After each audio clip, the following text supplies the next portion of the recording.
Something that I've learned this year is kids are very honest and sincere people.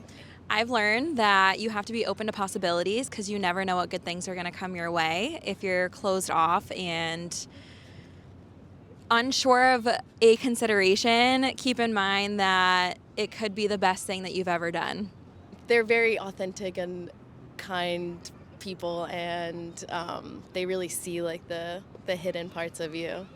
Well, I don't know. I think I learned this in the last couple years since COVID's come along that this particular neighborhood of Philadelphia has a lot going for it that we never really understood as much before COVID as we understand now. We live right here, right across the street from the park, and we never used to spend any time in this park till COVID came along. We would walk through the park to get somewhere, walk through back to get home. Never spent any time to get in the park. Now this is the meeting place for the neighborhood. How to help my four young boys be better individuals, have more empathy and kindness, and just react better to people in general. I just started a new job, and you kind of forget that you have to start from scratch. And so I learned to be more patient with what I'm trying to learn and trying to do as best I can and try not to rush the process.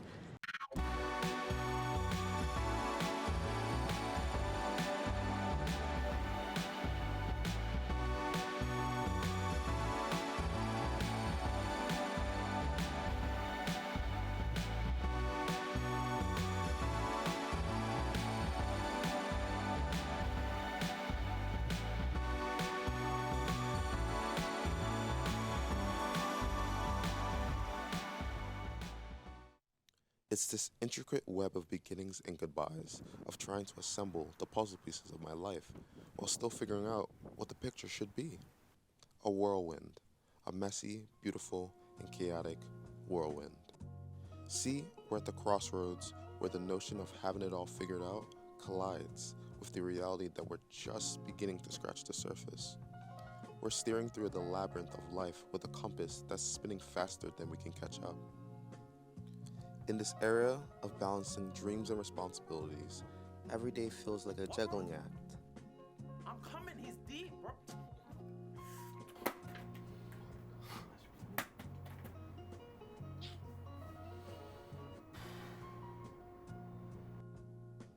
It's a fine line between discovering the world and trying to make peace with the world that's discovering us.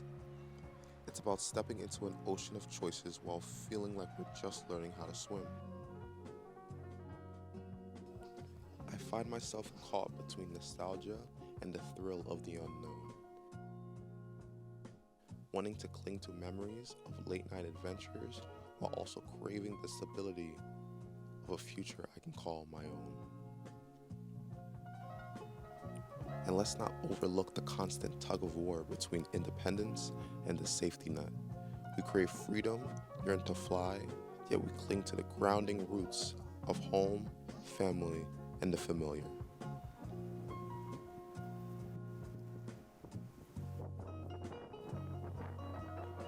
It's messy, isn't it? We stumble, we make mistakes, break a few pieces, and yet, with every fracture, we're assembling a version of ourselves. We're painting a canvas with every stumble and hiccup along the way, creating a masterpiece unique to our own narrative. But hey, in this whirlwind of should-haves and what-ifs, we're learning.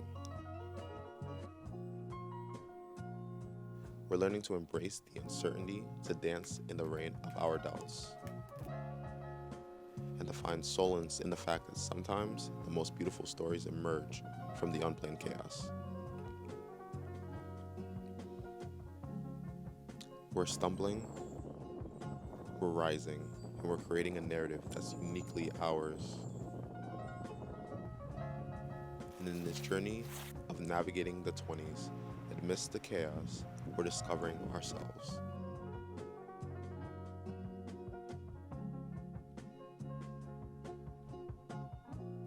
don't quite know where I envision myself in the upcoming years, but give me some time, and I'll figure it out.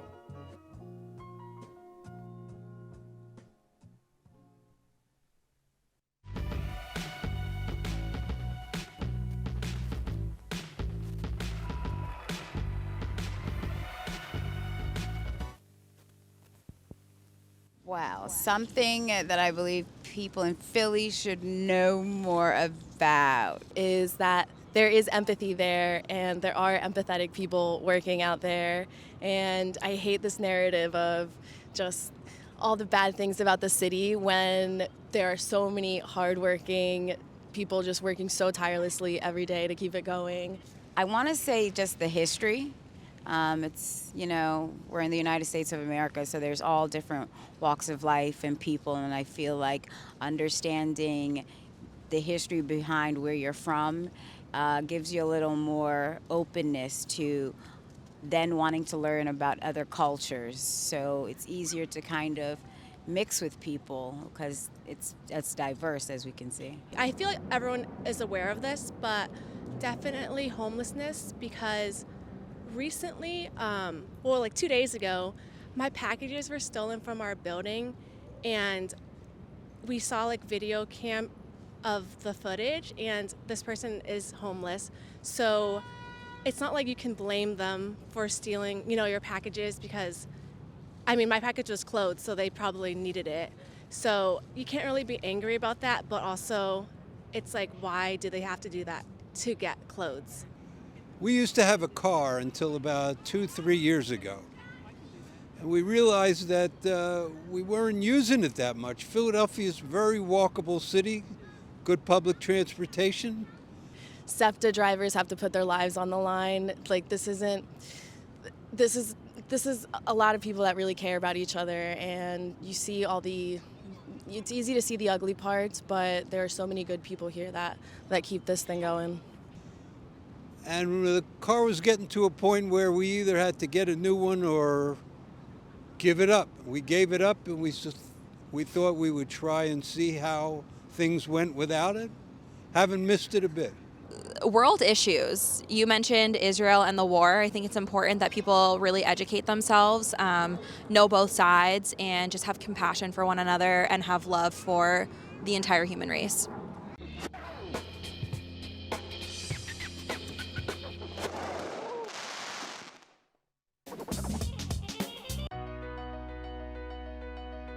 Hi everyone, my name is Prad. Last name is spelled P-R-A-D. I am the Director of Student Engagement for our Office of Institutional Diversity, Equity, Advocacy, and Leadership. And I've been in this office space since 2016. So I got into this field of diversity education and such. I would actually say the field chose me. And it's something that I was engaged with at a very young age. I grew up in Montgomery, Alabama. I had grandparents that were a part of the civil rights movement. So through that, it really piqued my interest, with being very involved, with helping others, promoting belonging, but also understanding what social justice really meant. So throughout my undergraduate years, my master's years, and even into my doctoral work, it always focused on something about uplifting historically marginalized populations and identities.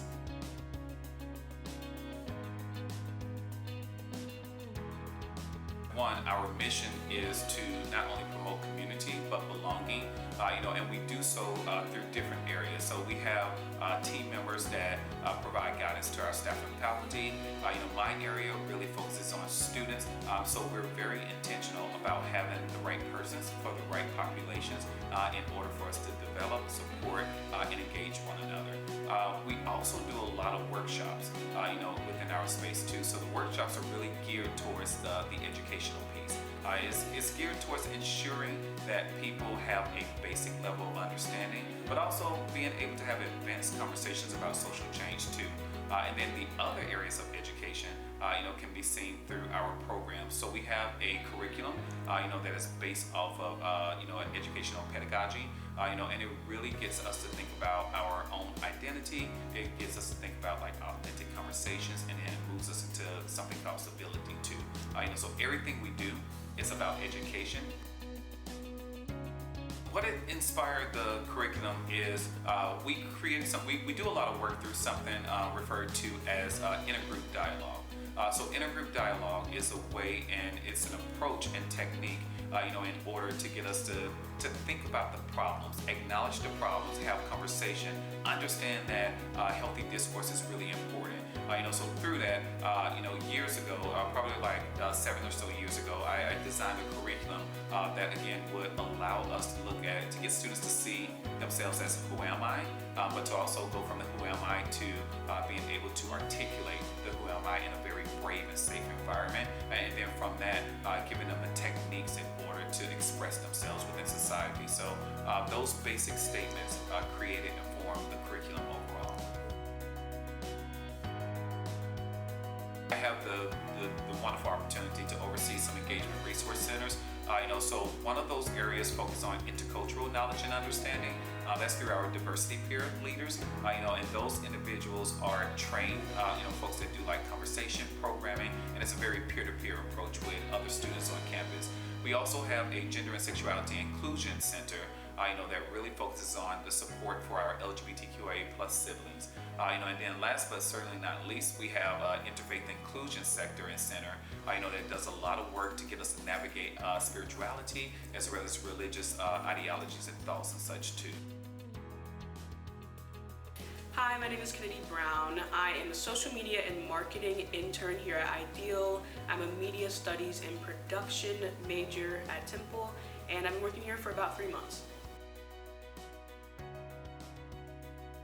I love Ideal because all of our programming, they put in an effort to make it fun, but there's a big educational piece. For example, I just went to a workshop this morning where I was able to make meditation beads. So through that, I just learned a little bit about different spiritualities, different types of beads and how they're used while making bracelets. So that was fun. And I think more people should know that Ideal has intentional programming for all types of identities. So people who identify as queer, we have programming directly for you. And as college students, this is our time to expand our knowledge. This is our time to learn as much as we can. You never stop learning. So I encourage you to stop into the office. We love to see people here. Everyone is really welcoming. And if you're still trying to find your place here at Temple University, Ideal is a great place to start. Students, we just want you to always know, at Ideal that we are a space not only that provides brave and safe conversations, but it's a drop-in space. So this is a home where folks can feel belonging, to, and there's a space from our prayer room to our different multi-purpose rooms. We look forward to, meeting up with students. We look forward to advocating for students, but you are, welcome at Temple University, and you are welcome in our office, and no matter your identities, we're here to advocate for any cause.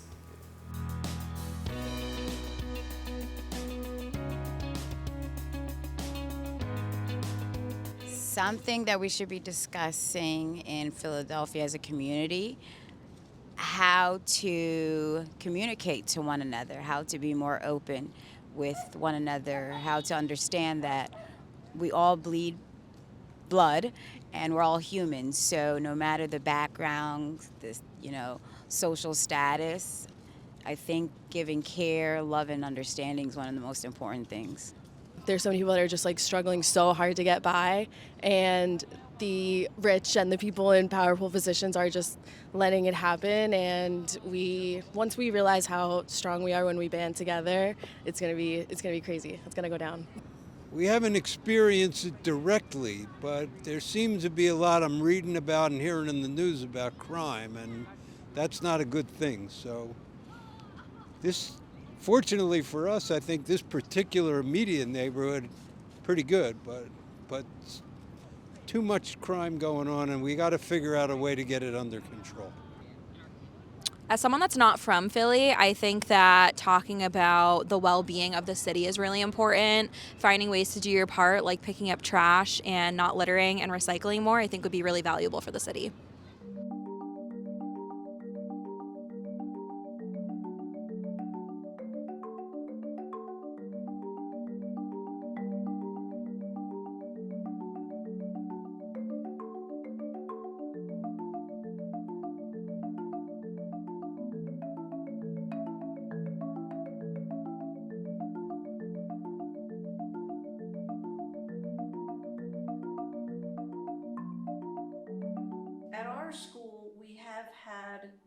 difficulty filling some teachers' slots? Here I know we have some turnover with a couple teachers moving on to other positions and whatever. And I guess what I saw, or what I can see from my position, is just how long it takes to find someone to fill that role, especially the more, I guess, intricate or unique that roster they're trying to fill is, I think may make it more difficult. It hasn't impacted me as much as it's impacted students. I mean, sometimes my students are in classes where they're doing assignments with substitute teachers, but they are not getting the direct instruction that they would otherwise get until those positions are filled. I have heard, like, especially more tenured teachers, they definitely, I hear stories that, like, just the amount of attention or maybe, I don't know, sometimes overall respect in the classroom that has tapered over time. And I think depending on who you ask, you have different reasons as to what that's stemming from. I honestly feel that COVID, the staying at home, the students staying at home during COVID, I think it did two things. The first thing is it really caused some mental health issues, and it stopped kids from maturing the way they would if they were in a classroom setting. Yeah. And as a result, I feel that the students that are coming through after COVID are very nervous, anxious. They don't have good social skills. Part of that is social media. They're used to communicating on social media rather than having face-to-face conversations with people. They don't advocate for themselves as much as they used to. They might send emails, but they don't do the face-to-face confrontation thing. Technology definitely, so I was at high school 15 years ago or whatever.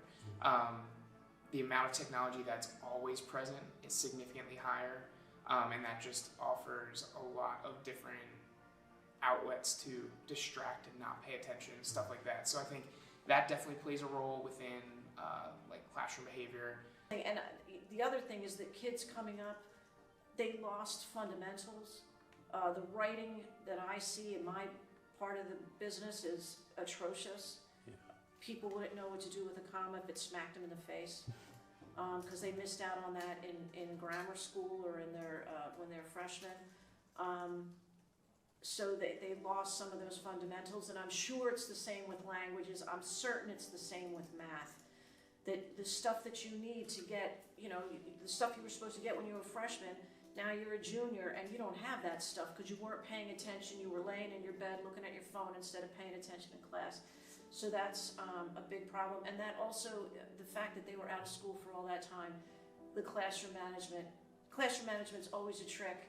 Teachers have been talking about that for generations, but it's particularly with immature kids that are anxious and nervous and have mental health issues and aren't used to socializing and aren't used to dealing with adults other than their parents. One way I think to address the teacher shortage is to appeal to people who have actually worked in the fields that need to be taught. So chemists and physics, people who work in the physics, I don't know who does that because I teach English and I don't understand physics. People who speak Spanish, people who speak French. They might not necessarily be teachers, but we need those people. The difficulty is you have to teach those people to be teachers. Knowing the content isn't enough. They need to know how to plan a lesson. They need to know how to manage a classroom. So I think that's incumbent on the schools to find a way to teach people to teach. That's got to be an individual thing that happens on the school level. So bringing people on board, they need to have more training, they need to have mentorship. I think it all depends on really the individual that ends up filling those roles, but if you look more, or the way I think of it is the broader picture, if you have less qualified individuals, you have a lower quality of performance that would end up either being attracted to that role or someone trying to fill may not be a first choice, that kind of thing. So from a higher viewpoint, like not pinpointing anyone out per se, you probably would just attract maybe a lower quality from that individual that fills that role. But that's not to say you may find someone who can perform well in that. I think the first thing is they need to have good teachers and a good experience in school in order to want to be teachers. So it's sort of a self-fulfilling prophecy. If they go to schools where there aren't a lot of teachers, where there's a teacher shortage, and where the classrooms aren't managed well because of that, they're not going to have a good feeling about school. If schools aren't safe, they're not going to have a good feeling about school. So they need to have a good feeling about school in order to want to join that profession. I guess the only thing is, now it is very different going from being a student, a different career, and then coming back to a teacher. There is a lot more, I think, respect that should be given to teachers than what is kind of generally offered. I know people say it all the time, and it's not anything new, but I think now actually being in it and seeing how hard other teachers work, seeing kind of behind the scenes of what goes on day to day, teachers really are working from the first bell to the last bell on various different things that beforehand I really had no idea kind of went into a day-to-day operations. So just a shout out to all teachers in that regard.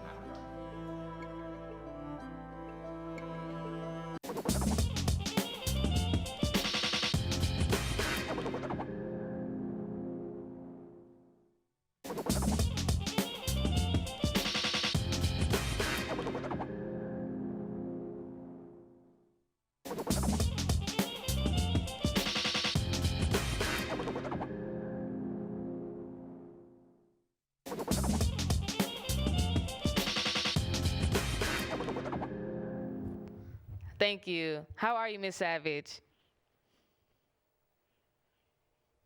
All right. I wanted to first start off by asking, can you provide an overview of different post-secondary options for students today and how these options evolved over the recent years? School District of Philadelphia, and I have the pleasure of leading the Urban Technology Project, which is an IT apprenticeship program. So I'm going to start there with apprenticeships. Apprenticeships are an amazing post-secondary workforce development option. I think it really stands out from a lot of other options because it's a paid training opportunity, and it's not just in tech. It's a paid training opportunity is what apprenticeships offer. And so one of the famous taglines is you earn as you learn, right? So it's a win-win for individuals who are looking to learn a new trade, enter a new career pathway. And again, now they're no longer just in the building trade. So 100 years ago, apprenticeships were kind of only in the building trades for electricians and plumbers and painters. Now, one of the evolutions of apprenticeships is now that they've been more welcomed in other industries and in other sectors, including technology, including healthcare, advanced manufacturing, insurance, and consulting firms are now hiring apprentices. So this is an amazing opportunity for individuals who don't have a college degree, so who otherwise wouldn't have a pathway into these careers, these family-sustaining, good-paying jobs, now have a pathway through apprenticeships, which again are paid training programs. So apprenticeships, I think, is a great post-secondary workforce development option. In addition to that, you have your tech boot camps, you have your tech training programs, and then community colleges. These are places that individuals can now have alternatives to that traditional way of learning. And then last but not least, the World Wide Web, right? We now have Coursera and Udemy and YouTube University, so there's so many ways to learn skills, be self-taught, and upskill and be ready for in-demand jobs. Absolutely. Thank you so much for that. I wanted to kind of navigate that with what advice would you give to students? This is not a topic that is usually talked about within the school districts. That's not something that I learned, it was college or kind of nothing. So what advice would you give to students trying to look and find these post-secondary options for people that might not have those resources? Go to your high school counselor. High school counselors are, we all know, overwhelmed. They have 2,000 students or even more, and they're one or two persons, right? So you do have to take that initiative to ask the question, what are my options? Even if you don't know the language apprenticeship, because out of 10 people, 2 people know what an apprenticeship is. Internship is more common, but apprenticeship is not, right? And so I would say as a student, as a parent, as a career changer, as a veteran, anyone is eligible for an apprenticeship. There is no age limit. So starting with our high school graduates, go to your counselor in your 12th grade and say, what are my options? That will get that counselor's wheels to start turning, and then they will get you to an apprenticeship. Absolutely. Other ways is, apprenticeship has a website, apprenticeship.gov. Also, you can go through CareerLink. I believe they have a directory and a listing of apprenticeships or even just training programs. CareerLink is a good resource. And then obviously, if you're interested in a career in tech, please come our way to the Urban Technology Project. Thank you so much. Absolutely. That was perfect. I really appreciate your insight. This is something that, as I said, as a college student, I wish I would have known about these options. And I just want to thank you for your time, Ms. Shana. And I want to say to the listeners, this is From Every Angle. My name is Blair Mushala. Once again, thank you for tuning in. Have a good one. Thank you for having me. Of course.